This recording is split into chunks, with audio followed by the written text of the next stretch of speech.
pukul 16 waktu Indonesia Barat. Informasi aktual dari wilayah Belaja Sumba, Bengkulu, Lampung, Jambi, Sungai Liat, dan Palembang. Kami rangkum dalam Warta Belaja Sumba. Ini sebenarnya kalau kita lihat dari 2 tahun terakhir, minat masyarakat kita dari berapa yang kita sampaikan, baik itu disosialisasikan maupun kita sampaikan secara tertulis, mengalami sedikit agak kemunduran. Tahun ini tadi hanya 7 orang. Kita memonitor dari perusahaan karena takutnya mereka ini ilegal, tidak berizin. Oke, mereka legal di sini. Begitu di sana mereka dilempar kemana-mana pekerjaannya. Pendengar, itulah di antaranya beberapa informasi yang kami hadirkan sore hari ini, Senin 3 Maret 2025, yang berhasil dihimpun tim redaksi Radio Republik Indonesia Palembang. Saya Tata Edin, sinilah Warta Belaja Sumba selengkapnya. Kami awali berita Belaja Sumba dari Kepulauan Bangka, Belitung.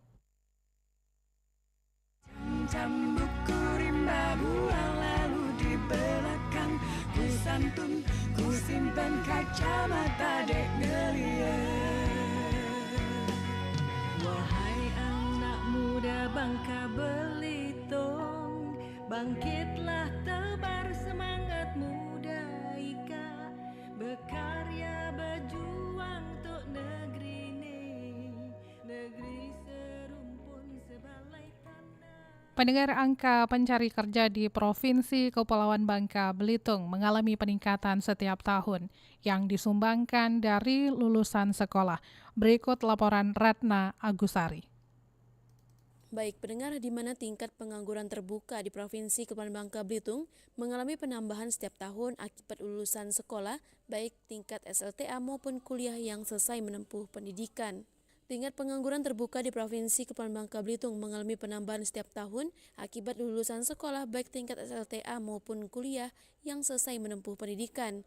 Para lulusan sekolah ini tidak sering langsung mendapatkan pekerjaan, namun sebagian besar menjadi penyumbang angka pengangguran di Kepulauan Bangka Belitung. Kepala Dinas Tenaga Kerja Provinsi Kepulauan Bangka Belitung, Elius Gani, menuturkan, dari data Badan Pusat Statistik BPS mencatat tingkat pengangguran terbuka di Bangka Belitung sejumlah 4,36% atau sekitar 33.000 lebih dari 766.084 penduduk angkatan kerja. Banyak faktor penyebab. Kan kita ini kan setiap tahun kan ada belasan ribu tenaga kerja yang masuk pasar kerja. Misalnya hitung aja tamatan SMA setiap tahun berapa yang kebetulan mereka tidak melanjutkan pendidikan. Kemudian kalaupun misalnya mereka sudah kuliah, ya kan, belum tentu langsung dapat pekerjaan. Nah, yang seperti inilah yang jadi pemikiran kita bersama, bagaimana penyediaan lapangan kerja. Karena angkatan kerja itu setiap tahun ini pasti nambah. Menurut Elius Gani, kondisi ini menjadi pemikiran terutama pemerintah agar dapat menampung atau memberdayakan lulusan sekolah mendapatkan pekerjaan maupun penghasilan guna memenuhi kebutuhan hidup. Mengingat serapan tenaga kerja di sejumlah daerah dipengaruhi beberapa faktor, diantaranya faktor prestasi, di mana semakin banyak prestasi yang dimiliki anak akan semakin besar peluang untuk kesempatan mendapat pekerjaan, serta faktor ekonomi, di mana semakin tinggi tingkat kemajuan ekonomi daerah akan semakin banyak menyerap tenaga kerja. Sedangkan untuk kondisi ekonomi di Bangka Belitung saat ini masih dalam kondisi labil sehingga perlu upaya bersama dalam mengatasi angka pengangguran sehingga kesejahteraan masyarakat terjamin. Ratna Agusari melaporkan. Dari Bangka Belitung kita menuju ke RRI Jambi.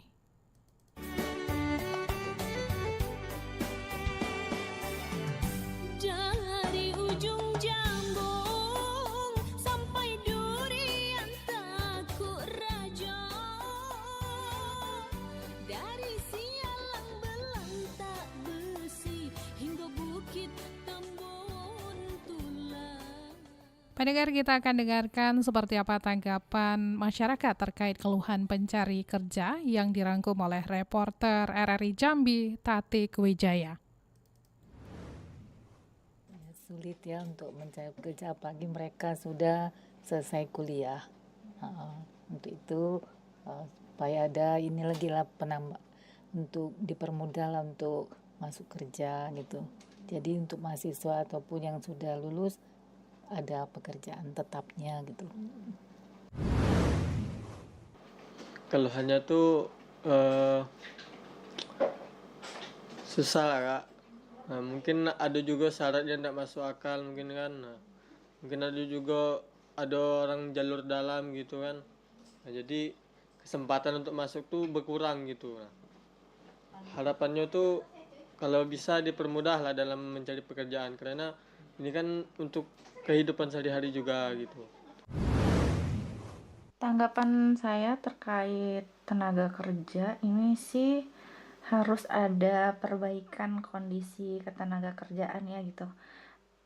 Kan banyak nih tenaga kerja asing yang dipekerjakan di Indonesia. Nah, kalau bisa sih para calon tenaga kerja itu diberikan pelatihan supaya mereka bisa terampil dan punya kompetensi gitu loh. Dan juga disediakan banyak lapangan pekerjaan. Susah memang nyari kerja sekarang.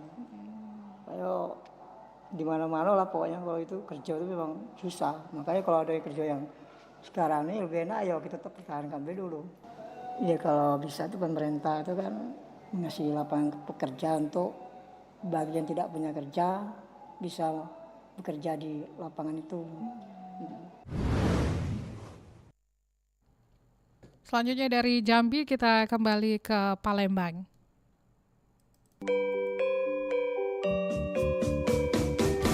Palembang Darussalam, Palembang kota kita, terkenal sungai Musinyo, terkenal dengan pempeknya. Pendengar dari RRI Palembang, kita akan membahas efektivitas program Ado Gawe dalam mengurangi angka pengangguran di Palembang. Kita simak wawancara reporter RRI Palembang Aditya Brianto bersama pengamat ekonomi Sumatera Selatan Ihsan Hadli. Dr. Ihsan Hadli, STMM selaku pengamat ekonomi Sumatera Selatan. Mas Ihsan, ini di pemerintahan yang baru, pemerintah Kota Palembang atau setelah pilkada kemarin ini ada program-program yang diluncurkan oleh pemerintah Kota Palembang. Salah satunya adalah program Ado Gawi, di mana memang program ini ditujukan untuk menekan atau mengurangi angka pengangguran di Kota Palembang. Dari kacamata kita seperti apa nih Mas sebagai ekonom? Ya, beberapa program ya saya pikir sangat bagus ya dengan program Ado Gawi ini, di mana ini diharapkan bisa menciptakan lapangan pekerjaan ya. Lapangan pekerjaan sekarang kan memang suatu hal yang sangat perlu ya di tengah banyaknya badai PHK ya. Kita tahu dalam beberapa bulan ini ya, kita khususnya usaha-usaha besar dan menengah ini mulai gulung tikar gitu ya karena adanya mungkin faktor efisiensi dan lain-lain, sehingga memang banyak sekali PHK. Nah, kita berharap program ini bisa menyerap tenaga kerja di Kota Palembang pada khususnya. Dan bukan tidak mungkin kalau ini program bagus, berharap juga bisa diadopsi mungkin oleh provinsi, Sumsel ataupun juga di daerah-daerah lain. Nah, ini kita berharap memang tenaga kerja yang diserap ini tenaga kerja yang padat karya, artinya usaha-usaha yang nanti memang menyerap tenaga kerja lebih banyak. Nah, kita berharap kalau adanya penyerapan tenaga kerja yang optimal sehingga bisa mengurangi kemiskinan dan juga bisa meningkatkan konsumsi masyarakat. Kita tahu masyarakat kalau misalnya tidak ada pendapatan tentu konsumsi akan berkurang, gitu kan? Dan ini juga mempengaruhi pertumbuhan ekonomi. Nah, ini kita berharap program ini bisa berjalan dan tugas kita bersama-sama untuk mengawal program ini. Mas Iksan, berbicara mengenai masalah angka kemiskinan dan pengangguran, ada dua faktor yang timbul dari masalah ini. Salah satunya mungkin banyaknya masyarakat mungkin yang sudah lulus pendidikan, dan juga satu sisi masalah angka kemiskinan ini faktor dari mereka yang masih terlihat mengemis atau memulung ini cukup tinggi. Nah, dua hal ini sendiri tentunya sangat mempengaruhi nanti pengangguran dan juga angka kemiskinan. Langkah apa dulu yang harus dilakukan pemerintah kota dengan kebijakan ini sendiri? Apakah menyelamatkan mereka yang baru tamat sekolah atau memang juga mendorong mereka yang mungkin sudah cukup lama menganggur dan juga bahkan menjadi pemulung ini? Ya, Seperti ini. Jadi kalau kita lihat sebenarnya di data BPS itu tingkat pendidikan masyarakat Kota Palembang itu masih paling banyak di bawah SMA, lulusan di bawah SMA 50% lebih. Artinya Mhm. faktor pendidikannya juga merupakan hal yang penting ya, supaya tenaga Mhm. kerja kita itu tidak hanya diserap tapi bisa berkontribusi banyak. Mhm. Nah, pertama kita meningkatkan kualitas pendidikan kita dulu. Kedua, peran kita bersama-sama bagaimana meng-link and match-kan antara kebutuhan Mhm. dengan persediaan tenaga kerja kita, Mhm. lulusan-lulusan ini. Nah, itu tugas kita bersama juga bagaimana nanti kita dengan program Ada yang ada kali. ini, Mhm. atau Mhm. gawe ini, Mhm. atau program lain juga. Dan yang ketiga, kita berharap juga masyarakat nanti mungkin program ini bisa menyasar juga bahwa kita tahu lapangan kerja kita terbatas, gitu kan, Mhm. dengan Mhm. suplai angkatan kerja yang terus Mhm. bertambah tiap tahun. Nah, Mhm. kita berharap nanti pemerintah juga bisa membuat mungkin kegiatan-kegiatan seperti pengembangan ekonomi kreatif maupun kewirausahaan. Jadi, Mhm. kalau kewirausahaan selain orang tadi bisa menghasilkan usaha juga bisa merekrut tenaga kerja, Iya. Mhm. Betul. menciptakan lapangan kerja. Dan Mhm. ini kita berharap untuk masyarakat yang mungkin belum beruntung untuk mendapatkan program Ado Gawe, Mhm. terus kita berharap pemerintah kota tadi kan nanti juga bisa membuat program-program ekonomi kreatif seperti itu dan Mhm. juga program-program kewirausahaan sehingga balance antara Mhm. yang nanti diserap tenaga kerja dan juga nanti membuat lapangan pekerjaan seperti itu, Mas. Nah, kita tadi Mas Isan juga mengatakan bagaimana memang adanya upaya-upaya meningkatkan SDM secara kreatif ini bisa menyerap tenaga kerja baru di luar dari kegiatan atau kebijakan Ado Gawe ini sendiri, Mas. Nah, Ya. saya tertarik bagaimana memang masyarakat tadi Mas Iksan mengatakan angka pendidikan kita masih di bawah latar belakangnya masih bisa dikatakan belum standar baik lah bisa dikatakan di bawah SMU. Nah, ini ada berkaitan juga dengan dinas sosial dan sebagainya. Kalau kita melihat secara garis besarnya mungkin angka kemiskinan juga berkaitan dengan bagaimana upaya peran dari dinas sosial dan juga bagaimana nanti kebijakan-kebijakan yang diambil oleh pemerintah kota agar sejalan. Nah, kalau dari kacamata Mas Iksan, apakah dinas sosial juga menjadi salah satu akomodasi untuk mereka mendorong masyarakat miskin tadi bisa mungkin kedepannya kreatif nih, Mas Iksan? Iya, ya. Dinas sosial kan juga melalui mungkin bantuan sosial ataupun program-program yang mungkin vertikal ya dari Kementerian Sosial Mhm. maupun yang dianggarkan dari APBD, Mhm. itu kita berharap bisa menjadi bantalan bagi masyarakat khususnya yang belum menerima bekerja ya, Mhm. Mhm. ataupun masyarakat yang memang dalam kondisi miskin gitu ya, kita Mhm. bilang ya kalau kita miskin Mhm. sehingga nanti Mhm. mereka bisa melanjutkan hidup. Nah, tapi dengan program ini kita berharap juga nanti dinas sosial tidak hanya nanti program-program yang hanya memberikan saja, Mas. Kalau kita Mhm. bilang Mhm. itu kayak mancing ikan tuh kita hanya Iya. memberikan umpannya saja, tapi kalau bisa kita bantu memberikan pancing dan kailnya juga Iya. gitu.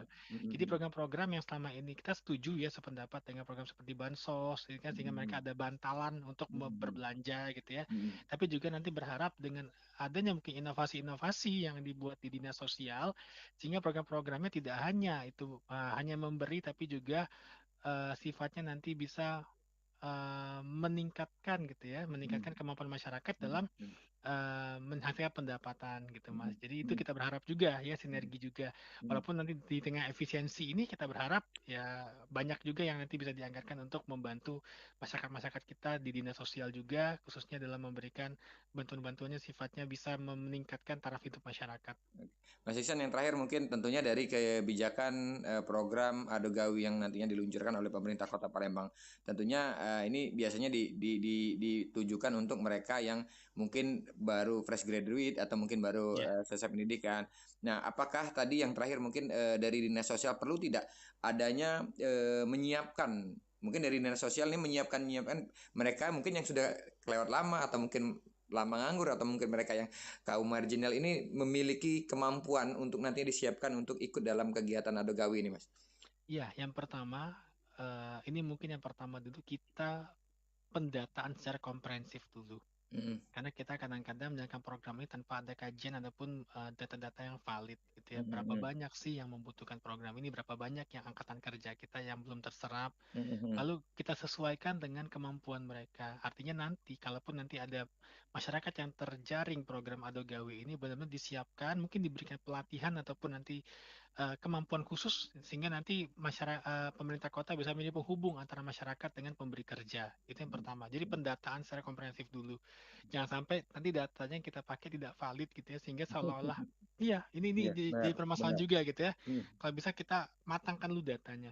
Mm. Yang kedua nanti dengan adanya program-program tadi itu diharapkan bisa membantu juga ya membantu yang saya bilang tadi ya. Dalam hal ini kan dinas sosial kan perpanjangan tangan dari Pemkot Palembang gitu ya. Iya. Nah, itu bisa mengurangi kemiskinan tadi salah satunya dengan memberikan bantuan-bantuan, dan kalau bisa ya tadi seperti saya bilang ke ekonomi kreatif itu kan kita bisa bersinergi juga dengan dinas pariwisata dan ekonomi kreatif mungkin ya, kalaupun ada nomenklatur di Kota Palembang itu, sehingga bukan hanya tugas dari dinas sosial saja, tapi ada beberapa dinas yang perlu bersinergi, sehingga nanti harapannya ya nanti masyarakat yang nanti memang belum beruntung itu bisa mendapatkan hal yang lebih komprehensif gitu ya, baik dari segi pengetahuan, keterampilan, sehingga mereka selain nanti bansos, kita berharap pelan-pelan bisa dikurangi kalau memang masyarakat tadi sudah bisa mencari sendiri gitu Mas. Baik, terima kasih. Sampai kayak dana bergulir lah, nanti sudah selesai ini nanti kita bisa gulirkan ke yang lain gitu. Jangan sampai penerimanya hanya orang yang sama dengan waktu yang bertahun-tahun. Nah, ini bisa menimbulkan ketergantungan. Kita nggak mau juga ketergantungan gitu Mas Adit. Baik, Mas Ihsan, kita berharap tentunya memang program Ada Gawe ini sih tepat sasaran dan juga memang bisa menyerap tenaga kerja dan tidak tebang pilih mereka yang fresh graduate atau mereka yang sudah lama menganggur. Terima kasih Bang Ihsan sudah bergabung sama RRI pagi hari ini. Selamat menjalankan ibadah puasa, sehat selalu, sukses selalu. Assalamualaikum warahmatullahi wabarakatuh. Anda masih mendengarkan Warta Belaja Sumba melalui Pro 1 RRI.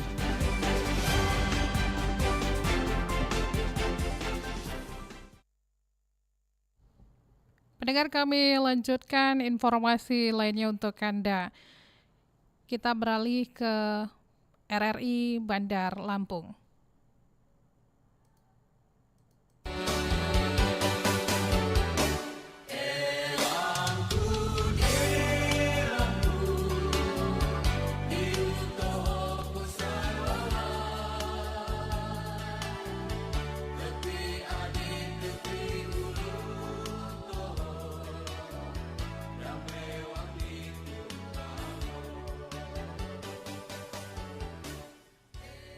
Komisi Pemilihan Umum atau KPU Provinsi Lampung bersama KPU Kabupaten Pesawaran Tengah mempersiapkan pelaksanaan pemungutan suara ulang atau PSU pemilihan kepala daerah Pilkada di Kabupaten Pesawaran. Laporan reporter RRI Bandar Lampung, Galih Prihantoro. Kabupaten Pesawaran sedang mempersiapkan pelaksanaan pemungutan suara ulang. Putusan Mahkamah Konstitusi ini perlu kita sadari bersama bahwa putusan final dan mengikat. Pemungutan suara ulang di Kabupaten Pesawaran dilakukan menindaklanjuti putusan Mahkamah Konstitusi yang mendiskualifikasi calon Bupati Pesawaran nomor urut 1 Arisandi Dharma Putra dari kepesertaan pemilihan Bupati dan Wakil Bupati Kabupaten Pesawaran tahun 2024. Ketua Komisi Pemilihan Umum Provinsi Lampung Erwan Bustami mengatakan putusan Mahkamah Konstitusi tersebut merupakan keputusan yang final dan mengikat. Oleh karena itu pihaknya siap menjalankan pemungutan suara ulang, namun untuk pelaksanaannya masih menunggu aturan dari KPU Republik Indonesia. Dia menjelaskan KPU Pesawaran juga sudah mengusulkan perencanaan anggaran dalam pelaksanaan pemungutan suara ulang. Dia berharap adanya PSU menjadi pembelajaran berharga bagi KPU sebagai penyelenggara. Erwan juga meminta dukungan dan doa kepada seluruh masyarakat dan stakeholder terkait agar pelaksanaan pemungutan suara ulang di Kabupaten Pesawaran bisa berjalan lancar, akuntabel, dan bisa dipertanggungjawabkan. Kabupaten Pesawaran sedang mempersiapkan pelaksanaan pemungutan suara ulang. Putusan Mahkamah Konstitusi ini perlu kita sadari bersama bahwa putusan final dan mengikat.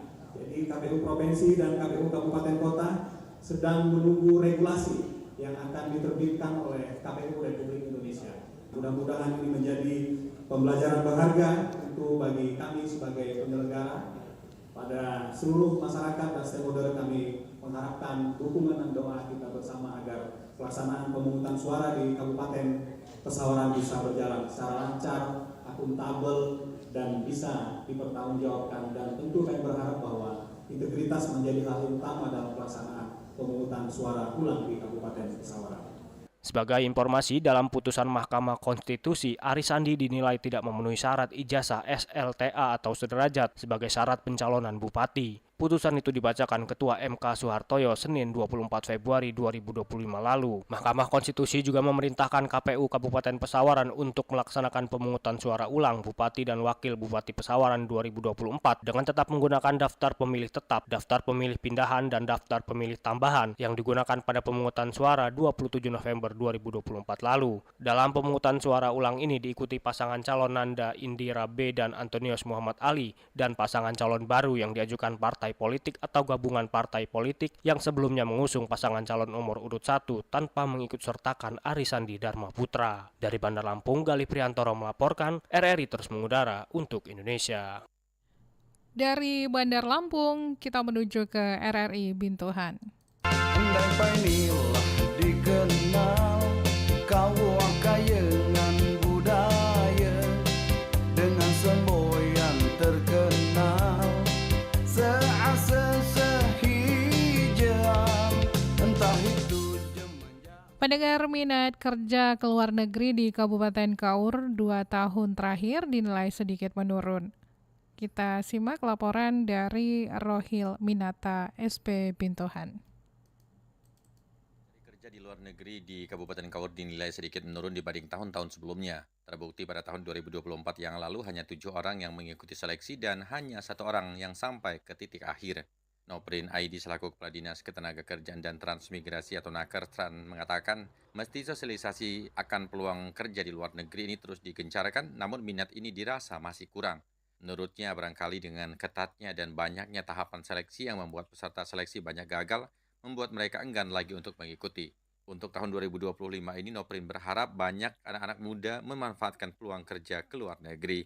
Untuk saat ini, minat masyarakat kita untuk tenaga kerja, baik itu penyaluran ke luar negeri maupun untuk tenaga kerja kita secara mandiri untuk berkompetisi di perekrutan melalui jalur pemerintah. Ini sebenarnya kalau kita lihat dari tahun terakhir, 2 tahun terakhir, minat masyarakat kita dari berapa yang kita sampaikan, baik itu disosialisasikan maupun kita sampaikan secara tersurat, mengalami sedikit agak kemunduran. Tahun ini tadi hanya 7 orang yang ngirim, dan di antara 7 orang, 1 orang yang ikut sampai ke tahap akhir. Untuk itu, Noprin meminta kepada para generasi muda yang tertarik untuk bekerja di luar negeri supaya mempersiapkan diri secara maksimal, terutama terkait skill atau kemampuan diri terhadap bidang yang akan diambil apabila ingin bekerja ke luar negeri nantinya. Para generasi muda ini mulai dari sekarang untuk mengasah kemampuan dengan berlatih di balai latihan kerja atau terjun langsung ke tempat kerja yang bisa mengasah kemampuan seperti perbengkelan dan keterampilan lainnya, sehingga sertifikat yang didapatkan nanti bisa berpengaruh terhadap seleksi yang akan diikuti. Demikian Rohil Minata, RRI Bintuhan melaporkan. Dari SP Bintuhan, kita menuju ke stasiun produksi Waikanan. Wai besai wai untung mula jadi wai kanan igo pakuan khatu wai ruas. Pendengar, untuk memastikan perusahaan memberikan hak dan perlindungan kepada para pekerja formal maupun non-formal sesuai dengan regulasi, Dinas Tenaga Kerja dan Transmigrasi Kabupaten Waikanan selalu memonitor perizinan ketenagakerjaan pada perusahaan. Bayu Satria, RRI SP Waikanan melaporkan.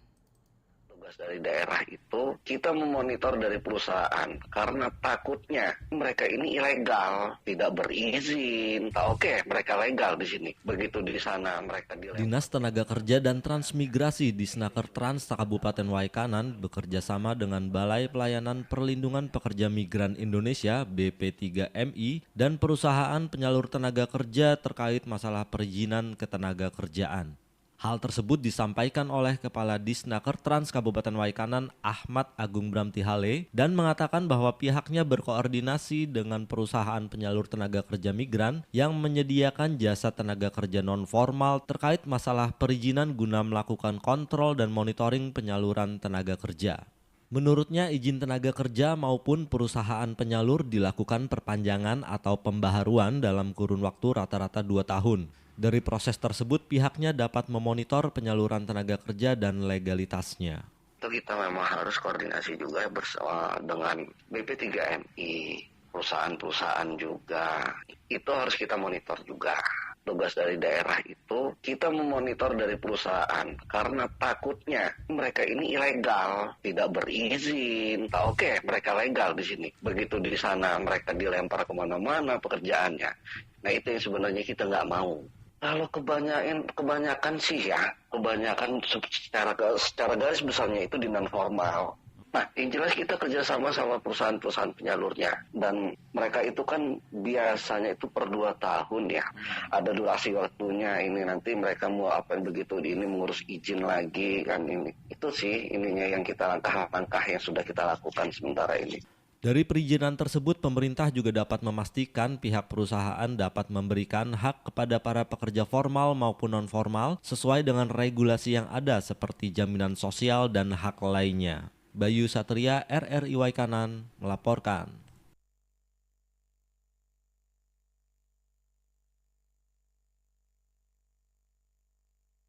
Dari Waikanan kita menuju ke SP Sungai Penuh.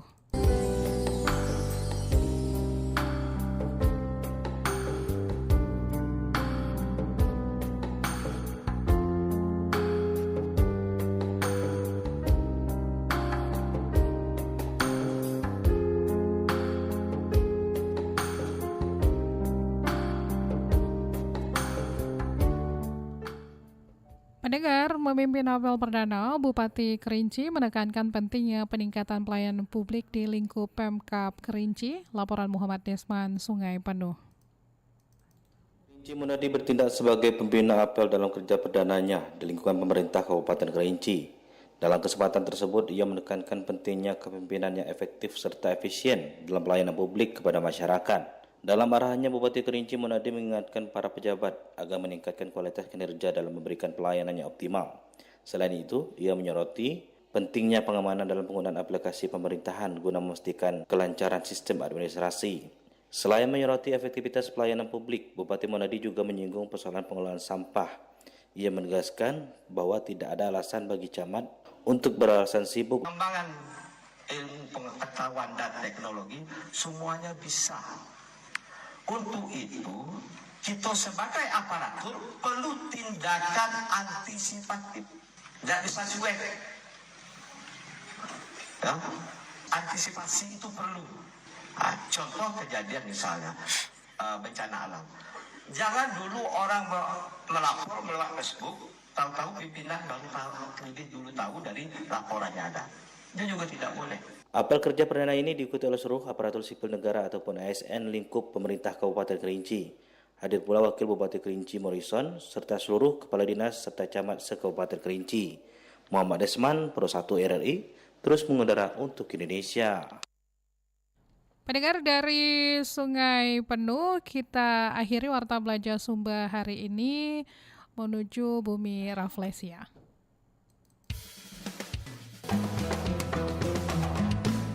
Pasar Bembah, Dusun Tepi, Tabah Penanjung, Tebino Tinggi, Sembah disusun. Dari RRI Bengkulu, pendengar, kami sampaikan menggunakan APBD 2025 tentunya akan di-cover di dalam MOU antara IKADIN dengan Abdesi. Akan tetapi untuk perangkatnya akan masuk dalam kerjasama antara desa dengan perangkat yang lainnya. Muspani juga menegaskan bahwa peran IKADIN Bengkulu lahir sebagai respon terhadap ketidakadilan supporting sistem yang dialami pemerintah desa selama ini. Dan ia coba untuk menghadirkan memperkuat pemerintah desa melalui MOU dengan Abdesi. Sehingga apabila terdapat oknum yang nakal, IKADIN akan ikut mendampingi desa. Ditambahkan Muspani, salah satu program Gubernur dan Wakil Gubernur Bengkulu Helmi Hasan Mian adalah mewujudkan Bengkulu menjadi provinsi konservasi. Program ini dipastikan akan bersentuhan langsung dengan desa sehingga akan dilakukan sosialisasi melalui lokakarya. Seperti ia mencontohkan kearifan lokal yang terdapat di Kabupaten Mukomuko, di mana terdapat kewajiban untuk pasangan yang baru menikah menanam dan merawat 5 pohon. Tradisi inilah juga bisa diikat menjadi peraturan desa. Sedangkan desa itu dikasih dengan perangkat desa yang namanya DPD, yang seluruhnya masyarakat, tidak ada yang ahli anggaran satupun. Nah kemudian mulai dari pemerintah pusat, presiden sampai ke bawah itu ngancam. Wah, orang desa yang dikasih cuma 1 miliar itu harus mempertanggungjawabkan keuangan, kan gitu kan. Nah sementara di desa itu sendiri kan sama dengan anggaran di pemerintah daerah, kabupaten, kota maupun provinsi. Anggaran desa itu tidak dikatakan jujur, tidak bisa. Datang LSM minta duit, datang APH minta duit. Atas dasar ini, Ikadin itu bertekad untuk memberikan lapisan, mendampingi bapak-bapak kepala desa ini. Ketua Abdesi Provinsi Bengkulu, Gusmadi, mengakui lahirnya kerjasama Ikadin Abdesi ini sudah melalui tahapan pembahasan dan proses diskusi yang panjang sebagai respon terhadap beragam masalah yang dihadapi kepala desa. Ia juga mengatakan kerjasama ini didasarkan kepada situasi dan kondisi selama ini di mana kepala desa mengalami kendala dalam mengelola dana desa karena berbagai tekanan. Dengan kerjasama inilah Ikadin akan membantu dalam rangka penguatan kelembagaan dan organisasi. Menurutnya, untuk mengatasi masalah yang ada di desa, kuncinya adalah adanya kekompakan dan persatuan. Dengan adanya penguatan ini juga, lebih lanjut Gusmadi menyampaikan, Ikadin juga akan memediasi hubungan Abdesi dengan pemerintah daerah, sehingga program-program Pemda nantinya bisa tersambung ke desa. Sopiranja melaporkan.